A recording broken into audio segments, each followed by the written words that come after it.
Dans l'épisode d'aujourd'hui, nous allons parler d'ombré. C'est l'une des décorations les plus populaires au monde, qui peut être réalisée de plusieurs manières, avec du vernis semi-permanent, du gel nail art, des pigments ou même des poudres effets sirène colorées. Vous trouverez certainement votre moyen préféré pour faire votre ombré. Apprenez les astuces qui rendront les dégradés encore plus beaux qu'avant. Hello, je m'appelle Laetitia et vous êtes sur une chaîne dédiée à toutes les prothésistes ongulaires. Aujourd'hui, nous allons décortiquer les ombrés. C'est parti!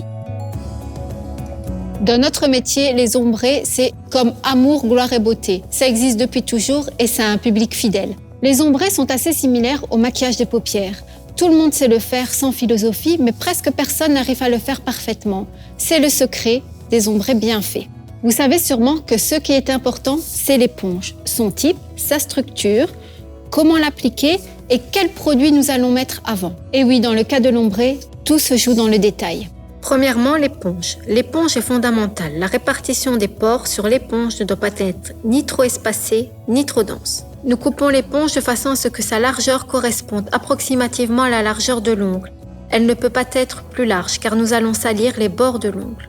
L'éponge doit être propre. Nous l'avons donc coupée juste avant de passer à la réalisation de l'ombré. Ainsi, nous minimisons la présence de poussière, de poudre de limage, de peluche et autres saletés. Juste avant usage, nous pouvons en faire un peu de tapotage sur la colle en utilisant le chablon pour éliminer les micropolluants invisibles à l'œil nu. Le meilleur pinceau pour l'ombré est celui qui est large et a des poils arrondis. Nous travaillons avec le double pinceau brush 006. Il est très pratique, surtout pour les débutants. La partie arrondie est idéale pour réaliser l'ombré, tandis que la partie carrée peut servir à essuyer les cuticules s'il reste des traces de produit. Et si vous prenez un nouveau pinceau, comme c'est le cas ici, n'oubliez pas d'ouvrir les poils pour en retirer la colle. Qu'est-ce qui compte d'autre pour faire un ombré? La texture du produit utilisé. Regardez la comparaison de la réflexion des couleurs sur l'exemple de Julia et de Beautiful Monster. Julia est un vernis semi-permanent, tandis que le Beautiful Monster, un gel épais, art et brillante pour les décorations. Julia est un peu plus claire, mais les deux couleurs couvrent très bien dès la première application. Comparons maintenant comment Julia et Beautiful Monster se laissent poser à l'aide de l'éponge.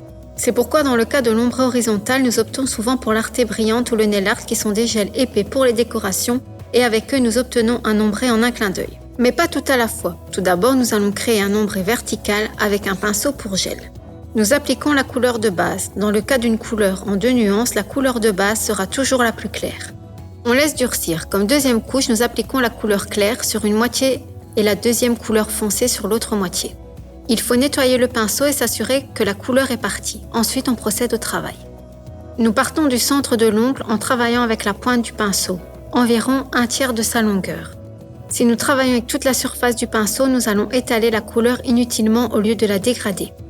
Nous déplaçons doucement le pinceau des cuticules jusqu'à l'extrémité en estompant progressivement les lignes. Ce n'est que lorsque la bordure du milieu est brouillée que nous pouvons nous déplacer millimètre par millimètre vers la couleur claire, revenir et faire la même chose dans l'autre sens. Attention, prenez votre temps. Si vous ne suivez pas la règle d'avancer réellement millimètre par millimètre, vous pouvez alors gâcher votre travail. On laisse durcir la première couche. Maintenant, il suffit de répéter toutes ces étapes, ce qui en même temps consolidera nos connaissances. Nous appliquons la couleur claire et la couleur foncée. Nous commençons à les mélanger suivant l'axe central. Nous passons du côté clair de l'ombré par d'infimes mouvements. Nous retournons au centre. Nous allons du côté foncé, puis retour. Nous travaillons avec la pointe du pinceau et non pas avec toute sa surface. On laisse durcir la deuxième couche qui nous donne une pleine opacité. Nous protégeons le tout avec du tip-top, qui bien sûr doit également être durci car c'est une couche de finition semi-permanent. Il est temps pour un ombré horizontal. Nous appliquons le Florida Dreams et laissons durcir. À l'extrémité, nous appliquons le El Capitan et tapotons avec une éponge. Nous partons du centre et allons d'un côté à l'autre. Ce n'est qu'après avoir fait le dégradé au milieu que nous pouvons passer un peu vers le haut et un peu vers le bas. Plus les mouvements sont courts, moins l'ongle risque de se salir. Nous prenons notre temps. Je sais que je le répète souvent, mais que voulez-vous? C'est un conseil universel pour presque toutes les stylisations. Ici, si nous travaillons trop vite et mettons trop de produits, ça va faire des bulles qui ne pourront pas être estompées par une autre couche après le durcissement. Nous mettons le doigt dans la lampe pour 30 secondes afin de durcir l'ombré déjà obtenu. Nous devons maintenant répéter tout le processus 2 fois pour obtenir une opacité satisfaisante. L'ombré horizontal, fait de semi-permanent liquide, est un bon entraînement pour la patience. L'opacité est-elle satisfaisante? Génial! Une petite astuce qui va nous aider à obtenir un dégradé encore plus doux. Nous n'ajoutons pas de produit, nous travaillons simplement avec ce qu'il nous reste sur l'éponge en tapotant comme si nous voulions étaler une autre couche. On appelle ça presser l'éponge car nous utilisons le produit qui reste dans l'éponge après l'application des couches précédentes. Rien n'est gaspillé, c'est génial.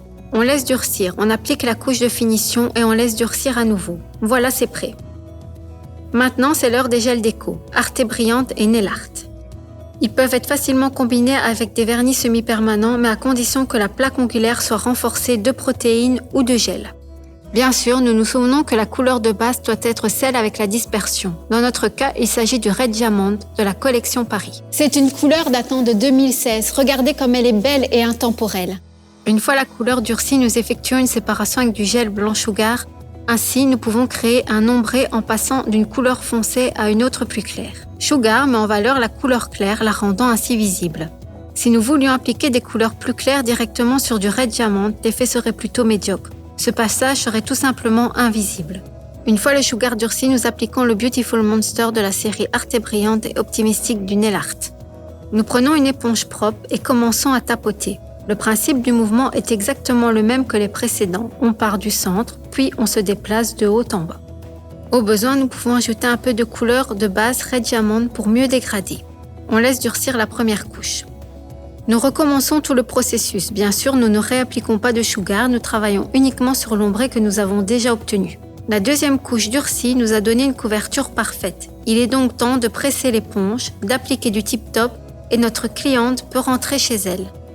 Une autre façon d'obtenir un effet ombré est d'utiliser les smoke effects. Nous appliquons la couche de base, le hybride Arriva la Diva et nous laissons durcir. Avec un pinceau usagé, nous prélevons un peu de pigment et par des mouvements circulaires et doux, nous créons un dégradé. Nous travaillons progressivement, c'est-à-dire que nous n'essayons pas de prélever le plus de produits possible d'un seul coup et de l'incorporer à la couleur, mais nous en prenons juste un peu. Nous passons le pinceau sur la surface et nous en ajoutons un peu plus encore, doucement.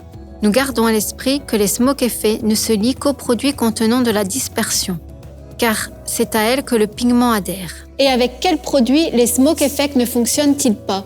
Tout simplement avec les Arte Brillantes, car ils n'ont pas de résidus collants. Et voilà, c'est fini, notre ombré saturé est prêt. Une seule couche suffit pour une couverture totale. Nous appliquons la couche de finition, la laissons durcir et notre stylisation est terminée. Le smoke effect a son avantage. Il est ultra rapide, mais attention, il y a quand même 2 inconvénients. Le premier, c'est que la gamme de smoke effect n'est pas très étoffée. Et deuxièmement, c'est que la couche de dispersion est assez pigmentée. Imaginez que votre smoke effect tombe sur votre pull. Très mauvaise idée, vous allez vraiment avoir du mal à le ravoir. Il est maintenant temps de vous présenter une autre technique d'ombré. La première étape est une couche de base blanche dont nous laissons durcir une couche de whitening base. Nous préparons l'éponge en y enfonçant le pigment sur un applicateur pour fard à paupières. Nous commençons à tapoter pour fixer la couleur sur la couche de base blanche. Si nécessaire, nous ajoutons doucement de la couleur sur l'applicateur et nous continuons à tapoter. Nous suivons toujours la bonne séquence de mouvements de l'éponge, d'abord le centre, puis les côtés, sans se hâter par micro-mouvements. Nous protégeons le tout avec du tip-top sans oublier l'extrémité, puis nous mettons l'ongle dans la lampe. Que diriez-vous d'un ombré avec l'effet sirène, où l'effet serait assez subtil, mais en même temps structurel? Nous appliquons une couche de couleur kamikaze et nous la laissons durcir. Nous prenons un peu de poudre effet sirène néon orange sur un pinceau usagé et l'incorporons sur la dispersion en massant par mouvements circulaires. Plus on se rapproche des cuticules, moins on veut de produit sur le pinceau. Nous appliquons du tip-top sans oublier de protéger l'extrémité et de durcir le tout dans la lampe. Il est maintenant temps pour 2 poudres effet sirène de se mettre en action. Nous appliquons de la whitening base comme base sous la couleur. Nous utilisons un repousse cuticule pour verser les 2 poudres effet sirène aux couleurs contrastées sur la dispersion. Et maintenant, nous allons simultanément frotter les poudres et créer l'ombré. Nous partons traditionnellement du centre. Ensuite, nous allons vers le haut ou vers le bas, peu importe, mais l'essentiel est de changer de doigt à chaque fois pour ne pas salir le dégradé déjà obtenu. Comme d'habitude, nous appliquons le tip-top en protégeant l'extrémité et nous laissons durcir le tout sous la lampe. Lorsque vous créez un ombré, vous ne devez pas oublier l'effet holographique. Notre base est le bel Apollo de la collection Santorini. Nous allons durcir, nous appliquons la couche de finition sans dispersion, donc la tip-top en veillant à faire une ligne de lumière uniforme. Nous allons frotter la poudre et dans un instant, et si la surface n'est pas lisse, l'holomanique soulignera toutes les inégalités. Après le durcissement, nous attendons 10 secondes que le tip-top refroidisse, puis à l'aide d'un applicateur, nous frottons une petite quantité de Holomanix du côté de l'extrémité. Plus nous montons avec l'applicateur, plus nous ombrageons le produit. Nous recouvrons le tout d'une couche supplémentaire de tip-top et nous laissons durcir. Et maintenant, regardez une autre proposition, cette fois avec du Metal Manix multichrome que nous appliquons également sur du top sans dispersion. Nous appliquons une couche de white mid base et nous laissons durcir. Nous appliquons du tip-top sans oublier la ligne de lumière et nous le laissons également durcir. Après l'avoir retiré de la lampe, nous attendons 10 secondes que le top refroidisse, puis nous frottons le Metal Manix multichrome sur tout l'ongle. Nous appliquons du top avec dispersion, par exemple Gloss 3D, car nous devons protéger la surface contre l'abrasion de ce que nous avons déjà posé.